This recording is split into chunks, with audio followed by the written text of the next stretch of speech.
So I saw ESTGee's name trending on Twitter, aka X, and I was like, well, what did he do? So, so I went on X and I saw that ESTGee had walked out of an interview with BootlegKev. So I had just discovered BootlegKev like a couple of months ago. He has a really good podcast on YouTube. I also have a podcast, Kevin Lockett TV on YouTube. Be sure to check it out. But the one thing I like about BootlegKev is that he's kind of like Vlad, but he's not like Vlad, where Vlad asks you questions to get you arrested by the cops. Vlad is very messy. Vlad puts rappers in bad situations at times where they'll either admit to crimes or admit seeing crimes, and that's just not cool. But BootlegKev, he seems like a decent fellow, so I enjoy his stuff. So I'm surprised that G had walked out. So when I saw it, so what happened was Kev asked him questions about football. So evidently, ESTGee played college football. He was invited to the NFL Combine, I guess. And Kev found a picture of him at the NFL Combine, and he just asked him, like, "Hey, that's pretty cool," you know. And G was kind of taken aback because I guess maybe he thought all those pictures were scrubbed off the internet. I don't know. And so Kev kept on asking questions, and he asked him. He said, I saw highlights of you playing high school and college football. You were a beast. He was actually praising this dude. And G got even more agitated. And he said, well, where'd you see what video was that? And Kev was like, I don't know. It's a video. He was praising this guy for playing football. And then I guess Kev kind of figured this wasn't going anywhere.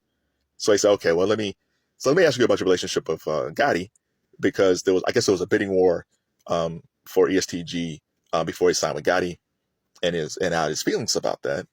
And then that's when you see this in the picture where G walked out. This is ridiculous. Kev asked him nothing wrong. Like, I have a podcast, so I do a lot of research for my podcast. And if I discovered anything about G as far as like him playing football, I would have asked the same question. Because like, wow, this good dude played college football and he was invited to the NFL Combine. Everybody do not get invited to the NFL Combine. For you to get invited, you're actually really pretty good. There's no way you should be offended by that. And the other thing is, G doesn't know who all his fans are. He could have had NFL players who are his fans who had no idea he played football. They could have hit him up and say, hey man, I saw that you play football. Why don't you come by Jets camp or Browns camp or Cowboys camp? Like, whoever his fans are, they say, hey, why don't you stop on through, man? You know, let's chop it up.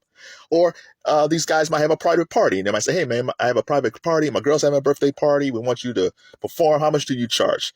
G could have created a whole new base of fans because they found out that he played football. So I have no idea why this dude is upset. This is where artist development is missing. Artist development would have prepared him for that question. I'm sure they would have asked him, hey, G, are there any questions that you don't want to talk about? And he probably would have said, I don't want to talk about football. And so, well, why? It's like, I just want to focus on the music. And I guess artist development would have said, okay, listen, your information's out there, so someone's going to find a football question. So here's the thing. Tell them I love playing football, but I also had a passion for hip hop. I also had my foot in the streets, and I had to make a decision. So I kept on playing football, but I was loving hip hop. And then after a while, I got burnt out. And I just decided to make rap my career instead of football. You know, I still love the game, but I just don't have the same passion for it anymore. It's all about hip hop for me. And then you move on to questions about your album. See, that's what artist development would do. But a lot of these guys don't have that. They sign these deals and they just put these guys out there, and they're horrible in interviews. They're just horrible. So what do you think? You think ESTGee was right for walking out on that? Or do you think Kev was right because he was just asking like simple questions? All this stuff is just ridiculous. In fact, you know, Lil Wayne is going to be with Skip Bayless on Undisputed. Hell, if ESTGee was good answering questions about football, Skip Bayless might have found this video and said, cool, let me add you to my crew of people to be on Undisputed. I just think ESTGee messed this up. I mean, it's not going to hurt his career or anything. In fact, him walking out might do a couple of things. It might actually raise his profile a little bit for people who don't even know him as a rapper. But it definitely will raise the profile of BootlegKev, because a lot of people probably don't know that he even had a podcast, or he was even a podcaster. You know, they might have heard his name, but didn't know he had a show. So now it raised both their profiles. But I think long term, BootlegKev might actually be more of the winner of this than ESTGee.